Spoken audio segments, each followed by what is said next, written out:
Hello and welcome to This Week in Laker Football. I'm Tyler Kieft, sitting in for Dave Scott this week, but one guy that never goes away from this show is our very good friend and head coach of the West Bloomfield Lakers football team, Ron Bellamy. Coach, welcome to the show. Yep, thanks for having me again. So, last week, Friday, big win in the OAA Red against a team that's always right there with you guys as one of the powerhouses in the state of Michigan, southeastern Michigan, and of course in the OAA Red. How big is it for your football team to break over the hump and beat this Clarkston team after a couple of years of having a really hard-nosed matchup between them that you guys have come up maybe just short a couple of times? Yeah, this is a respected rivalry with us in Clarkston. We respect and love what Coach Richardson does over there with that group. And it's a team I compare it to Michigan, Ohio State. It's everyone in the state, whenever the two teams get together, everyone wants to know what the outcome of the game is. And we were victorious, and we're very happy and ecstatic about it. So we talked last week about how Southfield A&T is that rivalry matchup that guys check off on your calendar and really focus on and circle and say this is a big one. Is Clarkston another one of those teams that you have kind of on that list of every game's a big game, but we know that this game holds some extra meaning to it? Absolutely. It's a big deal. They're perennial one of the top programs in the state, if not the best over the last 5 years. They're a team that's in our league, and we've made tremendous strides over the years just to try to catch up to these guys and to play at their level. And it's an accomplishment for us to even be in the same sentence with those guys. And we want to keep just growing and developing our program. And, you continue to do that, you know where they're going to be, and we're always going to have big-time games against them. Were you expecting to have such a prolific defensive game against Clarkston? I mean, this is a team that came into that matchup having scored 106 points through 3 games. Did you expect your defense to shut them down as well as they did and prevent them from scoring altogether? You never, as far as Clarkston goes, I didn't think that we would shut them out. I didn't think about shutting them out, just playing the best defense that we could possibly play. And, we were able to shut them out, and they haven't been shut out since 2005, so kudos to our defensive coaches and players. It seemed like almost every single play we saw, particularly on the ground, we would see that either someone that was the supporting finisher or the first guy on the scene was Makari Page or Cornell Wheeler, 2 guys that just love to get to the football and love to hit. How important is it for those leaders on your team to show that kind of leadership and that kind of impact on the defensive end, and how does that help your other guys behind them improve? And we always talked about contagious behaviors. And, Cornell and McCarr, they lead the way, but, we have some other players that don't get as much notoriety as those guys do. But it takes 11. It takes 11 to do, we say, alignment and assignment. Know when to line up and know what to do, and then everything else you know how to do. You're a football player. But, guys like Jordan Hoskins, he stepped up and made some plays from the linebacker position. Travis Reese has been filling in for Jason Williams with an injury. He's done a phenomenal job. Our defensive front starts with those guys, with Jaden Green and Bo Davis in the middle, and you got Sterling Miles and Chris Johnson on the outside with Devin Isaac and Big Mike Williams. So those guys, that rotation we have on the D-line is second to none in the state, and they do a great job. But in the back half, you got Gavin Hardiman and Chandler Swoop and Byron McCormick. Those guys come in and they man-to-man cover guys, and they do a great job, and they allow the defensive line and linebackers to get to the quarterback. Yeah, I think one of the things that really stood out to me against Clarkston last week was how much everyone across the board stepped up to the challenge and stepped up and had a big game individually and because of that collectively as a team. You have a lot of senior players on your team. You have a lot of upperclassmen that are one or 2 years from being graduated and moving on. How important is it to have a game like that where everybody's involved and everyone's having a big game and making their plays and being where they have to be and filling their assignments?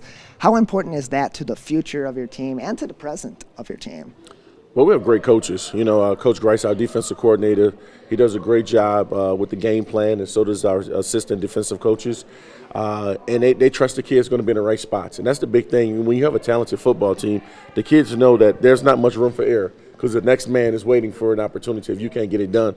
And we harp on that constantly, and one of the things that we try to do is create competition in practice. And the way we practice, we have some good offensive players that the defensive players can go against every day in practice. And my philosophy is to make Monday through Thursday challenging, and Friday becomes a little easier. So you talk about the offensive players that had a terrific game last week, and it was something that we had seen through the first couple of weeks. It wasn't necessarily a struggle, but it was an adjustment period for the offense. And I think that this week against Clarkston, we saw that the offense kind of clicked and got together. What was different? What was different with the team? How did you prepare for that game maybe differently, or what did you see that maybe catalyzed that big of an improvement against a really tough team to score on in Clarkston? Well, when you lose guys like Trey Mosley and Lance Dixon, and some of our receivers, Tyrone Broden last year, you lose those guys, you lose that attrition. It takes a little time to kind of, to gel together. Probably took a little longer than we thought, but we spread them out a little bit, and we trust our senior quarterback that he's going to put us in good plays. And CJ did that, and this was the first game that CJ actually truly used his legs to run and extend plays. So if CJ can do that, that's not much of a defense for that. And, we're going to put a lot of pressure on CJ because he's capable of playing at a high level each and every week. So we'll do that, and, we'll get our playmakers the ball in space and, see what they can do. Yeah, it's C.J. Harris. You talk about his impact on the ground and in the air. This is a true dual-threat quarterback that's one of the best, if not the best, in the entire state of Michigan. His gameplay this past week was fantastic. He was making good decisions. He was making quick decisions. He was getting his guys involved. Yeah. One thing that I noticed with CJ is he's a great communicator on the field. He gets everybody in their place. He is reading the defense. He is calling out everything that he sees. How important is communication on the offensive end, and how big of an impact does CJ Harris have because of his ability to communicate so well? Yeah, CJ is a great leader, first and foremost. Great leader, humble kid, and the kids respect him. So whenever, the play is communicated from the sideline to the huddle or on the field, CJ does a great job making sure everyone's aligned from the offensive line to his running backs to his receivers. And, he's an extension of the coaching staff. He's a kid that's a very cerebral kid in the sense that he knows exactly what's going on and what to expect. And I think that makes the game easier for him and some of the other players. Coach Bellamy and Tyler Kieft here this week in Laker football on Civic Center TV and 89.3 Lakes FM. One thing that we also saw improve this week was there wasn't as much of a mass of penalties on both sides of the football, and it was a game that was that we had much better composure and much better discipline visible on the field for your team. There's still those little penalties here and there on some of the kickoff returns and a couple of big plays in the backfield. For your team to improve on limiting those mistakes, how important is that for the future of this team this season and going forward? And for you had said at the end of the football game that there's still a lot of improvement to be made. What are those improvements, and what can we look forward to seeing in the coming weeks? Yeah, absolutely. Penalties, it's a big one. One of the things we said was, as you get deeper in the season and your competition, starts to improve, and you make the postseason, there's no do-overs. If you win, you move on. If you lose, your season's over. And we can't let penalties dictate that. There's two types of penalties. There's the pre-snap penalties that we say you can't have, the false starts, the offsides, illegal motions. And then there's your, post-snap penalties, the holdings, pass interference, different things of that nature, which happens in the course of a game. But sometimes it's a lack of effort. Sometimes it's a lack of concentration. And that's something that as a coaching staff, we continue to harp on the kids in practice, and they're going to happen. They happen at the pro level, collegiate level. You just want to minimize it and try not to beat yourself. And, we had a few uncharacteristic penalties last Friday that it's a work in progress. It's not going to happen overnight. But, the big thing is making sure the kids are, they're attentive and they understand what the situation is and why it's happening. And now you can improve on it from there. Always a teaching moment on the field. It's high school football, and the kids are always going to be learning. Ron Bellamy, Tyler Kieft. We'll be back in just a bit. I'll be back with Sam Hughes, running back and long snapper. And then later on, we'll preview this week's game against Lake Orion. Coming up on This Week in Laker Football on Civic Center TV and on the radio on 89.3 Lakes FM and lakesfm.com. Civic Center TV is your home for everything Greater West Bloomfield. Here you can tune into community programming such as our weekly news magazine show, The Splash, as well as coverage of local events and meetings in Kego Harbor, Sylvan Lake, Orchard Lake, and West Bloomfield. You can also watch all of your local programming online anytime at civiccentertv.com. Civic Center TV, television that's close to home. Welcome back to This Week in Laker Football. I'm Tyler Kieft, and today I'm joined in this segment by running back and long snapper Sam Hughes. Sam, welcome to the show. Glad to be here. Now, Sam, what year are you in here at West Bloomfield? 2020. 2020? Okay, so you are a senior. Mm-hmm. All right, how long have you been on the varsity football team? Since junior year. I actually started sophomore year, but really started playing junior year. So you're a running back and a long snapper. Were you always in that position playing the game of football, or did that sort of evolve as you began your career here at West Bloomfield? Well, freshman and sophomore year I actually played center, and then they wanted me to gain weight, but I never really got bigger. I kind of got smaller, and they were like, well, we like your blocking ability, so we'll move you to the running back and we'll use you as a blocking role. And I've always kind of been a snapper, so that's just always been a fit for me. So you started off as an offensive lineman, and you mentioned that you're more of a blocking running back. What about protecting your running backs and your quarterbacks and protecting and leading your offense into formation and into its play do you enjoy the most? Mostly, when the blitzing backers come to the hole and you just get to meet them. I really love that part. Just, laying the wood. It's my favorite part. So for you being that you are not necessarily the primary running back, the starting running back like a Donovan Edwards or an Anthony May, but you do get plenty of action. You play a lot on special teams too, correct? Mm-hmm. Yep. So what is your favorite element of your entire game? Because you do play in a way at all three phases of the game. Right. What is your favorite element? Which of those three phases do you enjoy playing in the most? I definitely do love running back a lot. Just being in the heat of the moment, having to protect CJ, and I really put my all into it. Making sure that he doesn't get touched, and that's really my main part, and that's my favorite part for sure.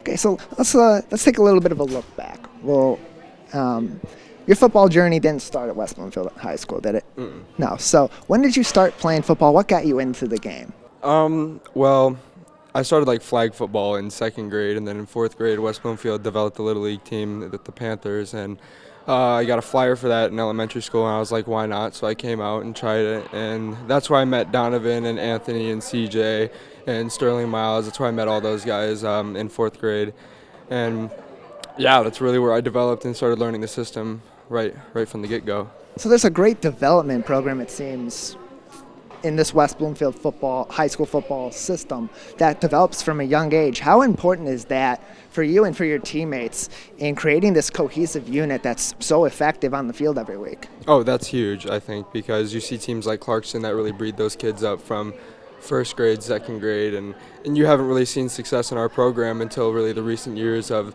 the kids that played in that program kind of coming through, and you see that we have so much success right now because we play as a unit, as a team, because we've all known each other and played with each other since a young age. And winning with your friends, does that make it that much sweeter that you've known these people, you've played with these people, these are your friends in and out? In and outside of school, on and off of the football field. Mm-hmm. How does that impact your play on the field, and from the perspective of your teammates and your friends, how do you know that impacts their gameplay? I think that we all play better as a unit because we know each other, because it's all about trusting the guy next to you, and we all have faith in each other that the other guy's going to get it done. It's do your job, don't have to focus on anybody else's, and it really improves how we play because we know that if we do our job, our other guy's going to get the job done next to us. So again, we're here with Sam Hughes, running back and long snapper for the West Bloomfield Lakers on This Week in Laker Football on Civic Center TV, WBTV, and on the radio on 89.3 Lakes FM. So beyond football, obviously these guys are people you have grown up with, as you said, both on the football field and off the football field. Outside of the game of football, you're hanging out with your buddies from the team. What are some of your favorite things to do with them that don't involve playing on the football field? Man, it's going to sound weird, but we love to play basketball. You think we'd love to throw the football around, but no, on our free time, we love to play basketball. And we also love to, get together and play video games together. It gets pretty competitive, pretty heated, but, at the end of the day, we still love each other. So it's a whole lot of fun, Yeah, the competitive spirit never goes away, and I can't knock you guys for liking the game of basketball. I personally am a basketball guy, and we talked to Sterling Miles last week. Dave Scott did here on the show, and he talked about his love for NBA 2K and some of his favorite players. So I want to kind of touch back on something else that he talked about also. Last week we talked to Sterling Miles and asked him who are some of his role models at higher levels of football in college and in the pro game. Is there anybody in particular that you look up to at the next level? Not necessarily in college, but in the NFL, watching the NFL game for the Lions this week, you saw Nick Bawden just hurdle the hell out of some guy, and that was really impressive, and that's just something to watch, Just happens to be a good, solid blocking running back that loves to hit. I mean, that's right on character for you, Sam. So, beyond West Bloomfield High School, any further plans for you in the game of football? You're looking to play at the next level, or looking to maybe go into football later on in life? Well, I have the opportunity to either step away from the game or play. It's still a decision that I'm considering, given where my options are at the end of this path. And it's all determined on what do I want to do. Do I want to focus on my education, or do I really want to put both together, So, decision still to be made. Okay, well, as we say, stay tuned. Again, we're here with Sam Hughes, running back and long snapper for the West Bloomfield Lakers. Sam, thank you very much for joining us today. We'll be back in just a few minutes more with me and with Coach Bellamy on This Week in Laker Football, my apologies, on Civic Center TV and on the radio on 89.3 Lakes FM and lakesfm.com. Laker football is live every Friday this fall on Civic Center TV, WBTV, and 89.3 Lakes FM. Tune in before every game kicks off at 7 p.m. for live analysis from Dave Scott and Tyler Kieft, and then another great Laker football matchup. You can listen on Civic Center TV, WBTV, and of course on the radio on 89.3 Lakes FM and on the web on lakesfm.com.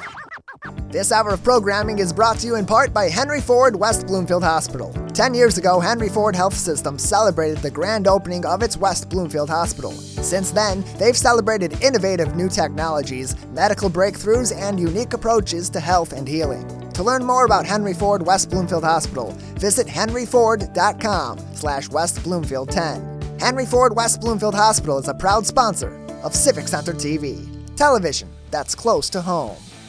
Welcome back to This Week in Laker Football. Tyler Kieft sitting in for Dave Scott, joined again by Coach Ron Bellamy. And after a big win against the Clarkston Wolves at home at the Swamp, the Lakers go back on the road against a really tough team to beat in Lake Orion. It's the team coming in that's undefeated and has had, so far, a really great season. They're well coached, and they're a team that you're very familiar with being in the OAA Red. Talk a little bit about the Lake Orion Dragons. Are they a little bit of a surprise team this year, or are they improving as expected?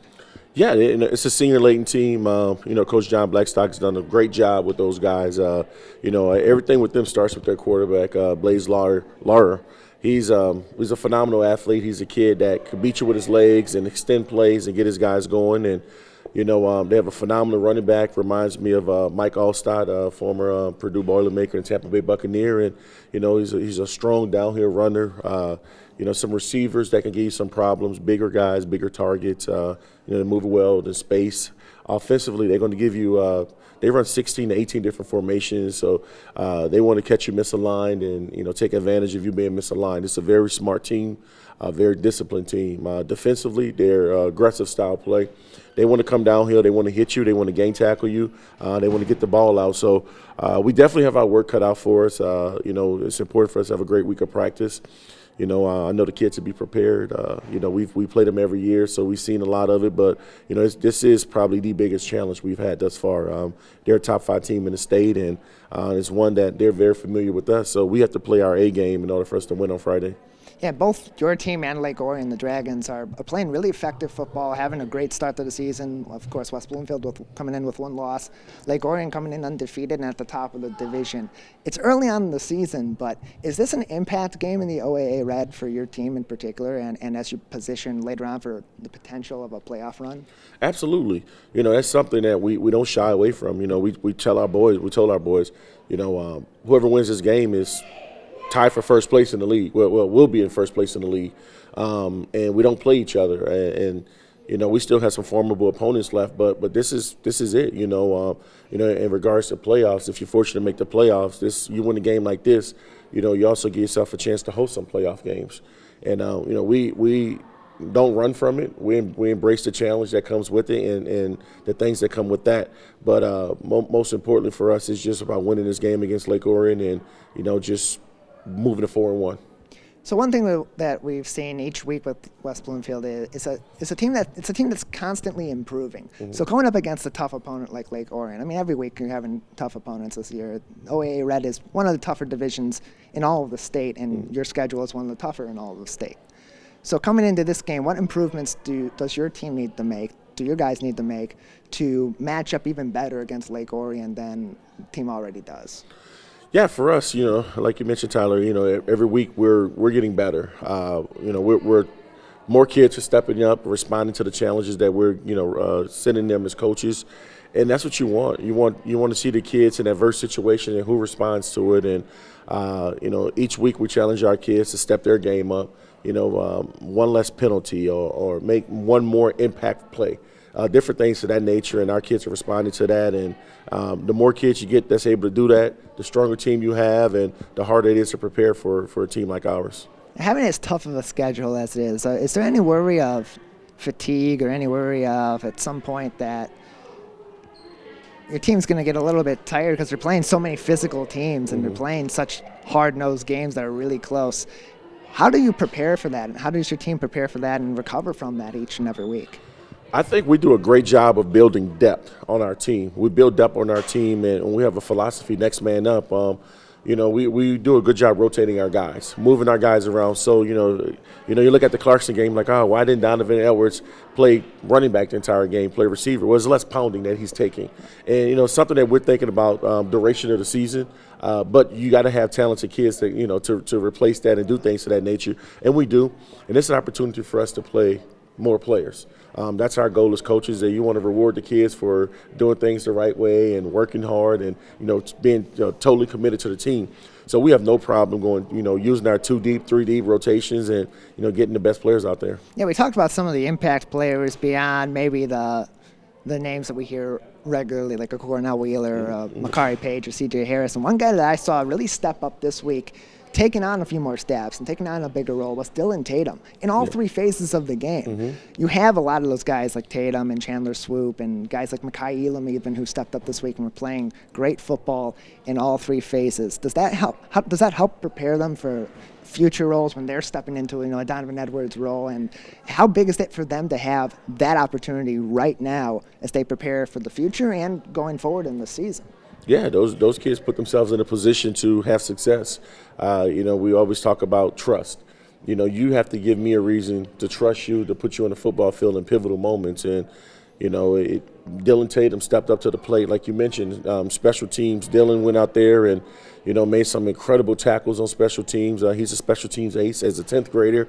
Had some big runs in a run game for us on Friday night, and, 1 touchdown got called back. And, defensively, he's a blanket coverer, he covers the slot receivers, and he does a great job. He's a highly competitive kid, high football IQ, and, he's only going to continue to grow and develop. And it's not just Dylan. Like you mentioned, Makai Elam had a kick return, that he broke a couple tackles. And it just proving to the coaches like I'm worthy and deserving of, some carries or some more offensive plays. And, as coaches, it's our job to put the best players on the field, and, those guys are earning that right. So we talk about this coming matchup as a big game. It's another one in a rush of big games. Every game's a big game, frankly, given that there's a difference between a playoffs position or making the playoffs, not making the playoffs if you're on the fringe. For West Bloomfield, it could be the difference between a couple of home games in the playoffs and one game or a bunch on the road. So for your team coming into another big game like this, how do you keep the motivation high among the guys? I mean, obviously there's a lot of natural motivation. These are highly motivated players, just from us speaking to guys like Sam Hughes and Sterling Miles and Cornell Wheeler. How does your coaching staff keep the motivation high and maybe modify it week to week? Yeah, every week it possesses a new challenge for us. And the boys understand what the end goal is. The end goal is for us to win the state championship. But there are some hurdles that you have to cross over before you get to that point. And when the schedule came out, we know we play the toughest league in the state, bar none. And we embrace that every week. We want to take it weekly. We don't think about the past week. We don't think the previous, the upcoming week. We think about that current week. And we want to be the best version of ourselves. And that's, we want to continue to grow and develop as a football team. And, if we could continue to do that and stay healthy, then the sky's the limit for us. Okay. Big game coming up on Friday at Lake Orion, West Bloomfield and Lake Orion at 7 p.m. That game, of course, will be broadcast on 89.3 Lakes FM and simulcast with audio broadcast on Civic Center TV and WBTV. This has been This Week in Laker Football with Coach Ron Bellamy. I'm Tyler Kieft. We invite you to join us next week again on Civic Center TV and 89.3 Lakes FM and lakesfm.com for another edition of This Week in Laker Football, brought to you in part by our friends at Henry Ford West Bloomfield Hospital.